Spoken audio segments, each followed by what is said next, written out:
Hello dear, जो आपका 9th class का हाफ ईयरली का पेपर है सूचना प्रौद्योगिकी की अवधारणा, पूरा डिटेल के अंदर मैं आपको सॉल्यूशन प्रोवाइड कराने वाला हूं, तो मेरे साथ जुड़े रहेगा। देखिएगा, फर्स्ट क्वेश्चन है जिसका करेक्ट आंसर हो जाएगा निम्न में से किसका उपयोग प्रथम पीढ़ी के कंप्यूटरों में होता था। तो ए ऑप्शन करेक्ट हो जाएगा, वैक्यूम ट्यूब का। इसके बाद में नेक्स्ट क्वेश्चन की अगर हम बात करें, निम्न में से कौन सा एक छोटे क्षेत्र में फैले नेटवर्क यानी लैन का पूरा नाम है। तो लोकल एरिया नेटवर्क इसका करेक्ट आंसर हो जाएगा, लैन की फुल फॉर्म। ऐसे थर्ड नंबर का क्वेश्चन है, निम्नलिखित में से कौन सा एक वेब ब्राउजर का उदाहरण नहीं है। तो यहाँ पे डी ऑप्शन करेक्ट ऑप्शन हो जाएगा, फेसबुक। इसी तरीके से फोर्थ नंबर का क्वेश्चन है, ड्रम प्रिंटर एक है, तो ये लाइन प्रिंटर इसका करेक्ट आंसर हो जाएगा। इस तरीके से फोर्थ नंबर हो गया। फिफ्थ नंबर का क्वेश्चन देखिएगा, चैनल पे नए हो बेटा, चैनल को सब्सक्राइब जरूर कर लेना। जैसे आपके हाफ ईयरली एग्जाम कंप्लीट हो जाएंगे, उसके बाद में आपको प्रत्येक सब्जेक्ट का कोर्स कंप्लीट करवाया जाएगा। वैसे अभी जो यहाँ पे बैच चल रहा है उसको ज्वाइन कर लेना है, ठीक है ना, जिस भी क्लास में आप पढ़ रहे हो। क्वेश्चन नंबर फिफ्थ है, नेटवर्कों के नेटवर्क को इंटरनेट कहा जाता है। दूसरी पीढ़ी के कंप्यूटर ट्रांजिस्टर पर आधारित थे, ट्रांजिस्टर पर आधारित थे जो सेकंड पीढ़ी के थे। बाइनरी अंक प्रणाली में 8 बिट के समूह को कहा जाता है, बाइट कहा जाता है। 8th नंबर का जो करेक्ट आंसर होगा, यहाँ पे वायरलेस ट्रांसमिशन मीडिया में तरंग सभी दिशाओं में जाती है, तो वायरलेस करेक्ट आंसर हो जाएगा, जो सभी डायरेक्शन के अंदर जाती है। इसके बाद में अति लघुरात्मक प्रश्न है, कंप्यूटर नेटवर्क में गेटवे का उपयोग है। यहाँ पे इनके आंसर है जो लिखे हुए मिल जाएंगे डियर। देखिएगा, कंप्यूटर नेटवर्क में गेटवे का क्या उपयोग है। तो गेटवे के बारे में आपको बताना था।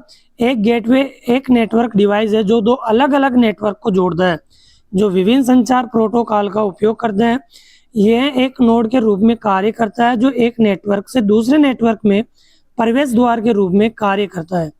इसका मुख्य कार्य डेटा को एक प्रोटोकॉल या प्रारूप से दूसरे में अनुवाद करना है, ताकि विभिन्न नेटवर्क एक दूसरे के साथ संचार कर सके।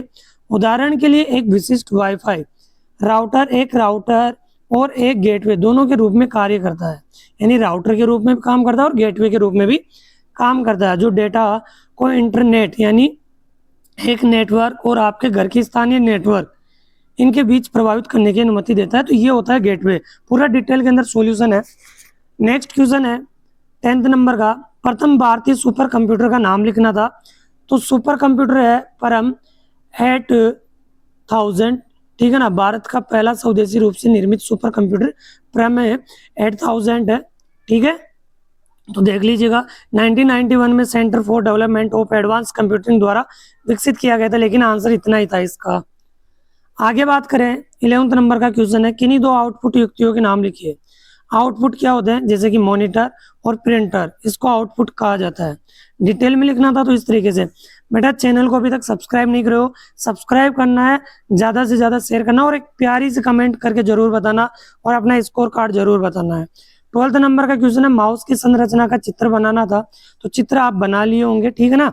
यहाँ पे तो उसका वर्णन दे रखा है कि इसके जो पार्ट्स होते हैं माउस के क्या क्या है, चित्र आराम से बना लिए होंगे इसका। इसके बाद में विंडोज में डिलीट की गई फाइलें अस्थायी रूप से कहाँ संग्रहित होती है। तो रिसाइकल बिन में जाती है। जो भी कुछ डिलीट हो जाता है वो तो रिसाइकल बिन में जाता है। डिटेल के अंदर आंसर ये है, वैसे आंसर इसका इतना सा ही है, रिसाइकल बिन। 14th नंबर का क्वेश्चन है, आईसीटीसी का पूर्ण रूप क्या है। तो इसका करेक्ट आंसर हो जाएगा सूचना और संचार प्रौद्योगिकी, यानी इंग्लिश में बोले इंफॉर्मेशन एंड कम्युनिकेशन टेक्नोलॉजी। इसके बाद में डिटेल के अंदर आंसर है, वैसे आपको उतना ही लिखना था जितना पूछा गया था।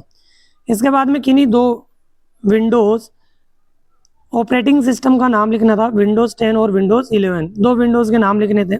किन्हीं दो विंडोज ऑपरेटिंग सिस्टम हो गए, ठीक है ना। इसके बाद में ई लर्निंग में प्रयुक्त किन्हीं दो उपकरणों के नाम बताइए। कंप्यूटर और इंटरनेट इसका करेक्ट आंसर हो जाएगा।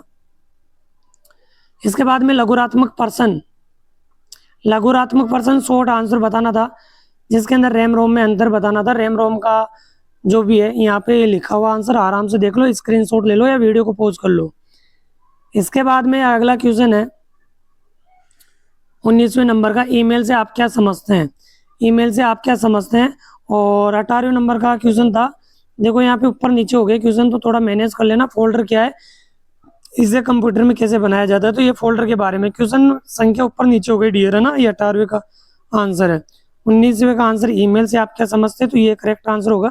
ठीक है, ये देखो आराम से पढ़ो, कोई दिक्कत नहीं, वीडियो को पॉज करो। पीडीएफ जस्ट वीडियो की डिस्क्रिप्शन में टेलीग्राम चैनल का लिंक है, तो वहां से डाउनलोड कर लो।